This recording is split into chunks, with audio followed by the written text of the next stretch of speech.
بسم اللہ الرحمن الرحیم۔ محترم ناظرین، السلام علیکم۔ ایک یہودی کو رسول خدا صلی اللہ علیہ وآلہ وسلم سے چند دینار قرض واپس لینا تھا۔ ایک دن آپ راستے میں جا رہے تھے کہ وہ یہودی آپ کے پاس آیا اور اس نے کہا، جب تک آپ میرا قرض ادا نہیں کریں گے اس وقت تک میں آپ کو یہاں سے نہیں جانے دوں گا۔ نبی اکرم صلی اللہ علیہ وآلہ وسلم نے فرمایا، اس وقت ادائیگی کے لیے میرے پاس کچھ بھی نہیں ہے۔ یہودی نے کہا، جب تک آپ میرا قرض واپس نہیں دیں گے میں بھی آپ کو یہاں سے جانے نہیں دوں گا۔ آپ نے فرمایا، اگر یہ بات ہے تو میں تیرے ساتھ یہیں بیٹھ جاتا ہوں۔ یہ کہہ کر آپ اس کے ساتھ بیٹھ گئے۔ جیسے جیسے وقت گزرتا گیا آپ کے صحابہ وہاں جمع ہوتے گئے۔ جب انہوں نے یہودی کی یہ جسارت دیکھی تو انہوں نے اس کو سزا دینے کا ارادہ کیا۔ آپ نے انہیں ہر طرح کی تادیبی کارروائی سے روک دیا اور فرمایا کہ تم دور چلے جاؤ۔ حکم رسول کے تحت صحابہ دور چلے گئے۔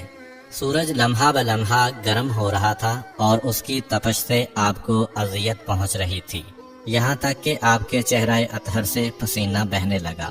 اس کے باوجود آپ نے کسی طرح کے غصہ کا اظہار نہ کیا اور کوئی سخت جملہ نہ کہا۔ آپ سارا دن وہیں بیٹھے رہے اور ظہر، عصر اور مغرب و عشاء کی نمازیں وہیں پڑھیں۔ پھر رات چھا گئی۔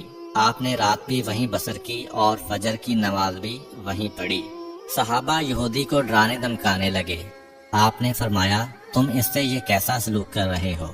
صحابہ نے کہا، یا رسول اللہ، اس کی یہ جرت کہ آپ کو یرغمال بنا کر اپنے پاس بٹھا لے۔ حضرت صلی اللہ علیہ وآلہ وسلم نے فرمایا، اللہ نے مجھے اس لیے نہیں بھیجا کہ میں کسی ہم پیمان یا کسی اور پر ظلم کروں۔ جب دن چڑھا تو یہودی نے کلمہ اسلام پڑھتے ہوئے کہا، اشہد ان لا الہ الا اللہ و اشہد ان محمدا عبدہ و رسولہ۔ میں اپنی دولت کا ایک حصہ راہ خدا میں دیتا ہوں۔ میں نے آپ کو اس لیے نہیں روکا تھا کہ میں آپ کی توہین کروں۔ اس ذریعے سے میں آپ کے پیمانہ صبر کو آزمانا چاہتا تھا، کیونکہ تورات میں میں نے آپ کی یہ صفت پڑھی ہے، محمد بن عبداللہ مکہ میں پیدا ہوگا اور طیبہ کی طرف ہجرت کرے گا۔ وہ تندخو اور سخت مزاج اور بیہودہ گوئی کرنے والا نہ ہوگا اور کوئی جھوٹی بات زبان سے نہیں کہے گا۔ اس طرح سے میں نے آپ کو یہاں رکھ کر اس بات کی تصدیق کی ہے کہ تورات نے بالکل سچ کہا تھا۔ رسول اکرم صلی اللہ علیہ وآلہ وسلم مبعوث برسالت ہونے کے 3 سال بعد تک خفیہ طور پر دعوت اسلام دیتے رہے۔ اس کے بعد اللہ تعالیٰ نے آپ کو حکم دیا کہ آپ کھل کر اللہ کا پیغام پہنچائیں اور لوگوں کو خدا کی طرف دعوت دیں۔ ایام حج شروع ہوئے تو پورے جزیرۃ العرب سے لوگ مکہ کی طرف آنا شروع ہوئے۔ نبی اکرم صلی اللہ علیہ وآلہ وسلم کوہ صفا پر چڑھے اور آپ نے بلند آواز سے فرمایا، لوگو، میں اللہ کا رسول ہوں، تم اللہ رب العالمین پر ایمان لے آؤ۔ لوگ آپ کی طرف متوجہ ہوئے اور انہوں نے تعجب سے یہ اعلان سنا اور سب کی خواہش ہوئی کہ وہ اعلان کرنے والے کو دیکھیں۔ پھر آپ صفا سے اتر کر مروہ آئے اور وہاں پر بھی آپ نے 3 بار یہی اعلان کیا۔ جب ابو جہل نے حضرت صلی اللہ علیہ وآلہ وسلم کا یہ اعلان سنا تو اسے سخت غصہ آیا۔ اس نے زمین سے ایک پتھر اٹھا کر آپ کی پیشانی پر مارا، جس سے آپ کی پیشانی زخمی ہو گئی، خون بہنے لگا اور آپ کا پورا چہرہ لہو لہان ہو گیا۔ اس کے بعد تمام مشرکین آپ کو پتھر مارنے لگے۔ نبی اکرم صلی اللہ علیہ وآلہ وسلم مجبور ہو کر کوہ ابو قبیس پر چڑھ گئے اور ایک چٹان کے پیچھے جا کر چھپ گئے۔ مشرکین نے بھی آپ کا تعاقب کیا لیکن آپ انہیں کہیں دکھائی نہ دیے۔ ناکام و نامراد ہو کر انہیں واپس آنا پڑا۔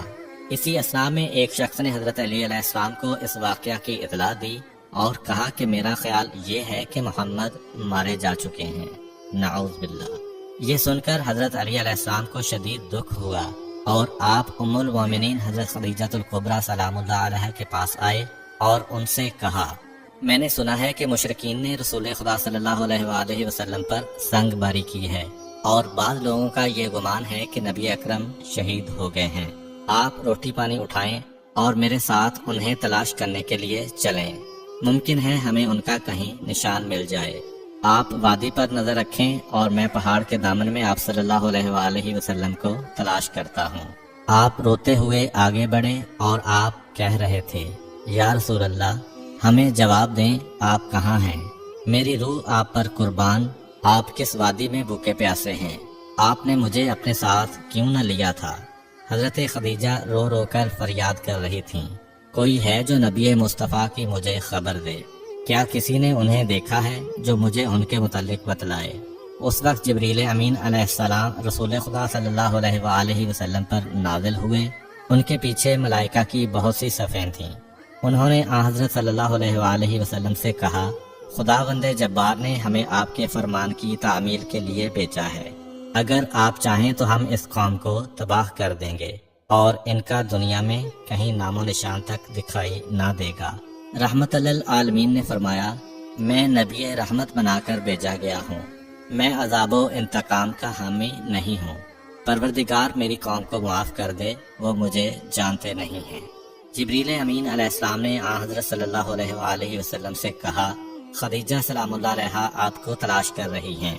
خدیجہ کے رونے نے آسمان کے فرشتوں کو رلا دیا ہے، آپ انہیں جواب دیں، خدا کی طرف سے اور ہماری طرف سے انہیں سلام پہنچائیں اور انہیں جنت کی بشارت دیں۔ نبی اکرم صلی اللہ علیہ وآلہ وسلم نے خدیجہ و علی کو صدا دی اور انہیں اپنے پاس بلایا۔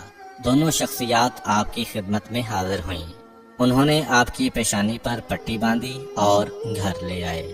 جب مشرکین کو معلوم ہوا کہ نبی اکرم صلی اللہ علیہ وآلہ وسلم اپنے گھر آ چکے ہیں تو انہوں نے گھر کا محاصرہ کر لیا اور سنگ باری شروع کر دی۔ حضرت علی علیہ السلام اور حضرت خدیجہ سلام اللہ علیہا آپ کا دفاع کرنے لگے۔ جب سنگ باری میں معمولی سا وقفہ ہوا تو حضرت خدیجہ گھر سے نکلیں اور انہوں نے چیخ کر کہا، فرزندان قریش، کیا تم سے حیا رخصت ہو گئی ہے؟ تم اپنے قبیلہ کی معزز اور محترم خاتون کے گھر پر سنگ باری کرنے لگے ہو۔ اگر تمہیں خدا کا خوف نہیں ہے تو دوسرے لوگوں کو اپنے اوپر ہنسنے کا موقع نہ دو اور اپنے لیے ہمیشہ کی ذلت و بدنامی تو نہ خریدو۔ جب مشرکین نے حضرت خدیجہ سلام اللہ علیہا کی گفتگو سنی تو ندامت کے مارے ان کے سر جھک گئے اور وہ شرمندہ ہو کر اپنے گھروں کو چلے گئے۔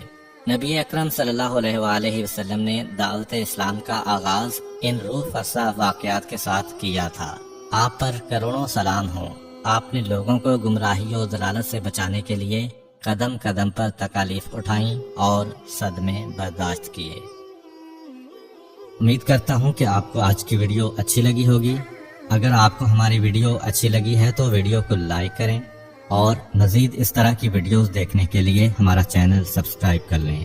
ملتے ہیں نیکسٹ ویڈیو میں، اجازت دیجیے، اللہ حافظ۔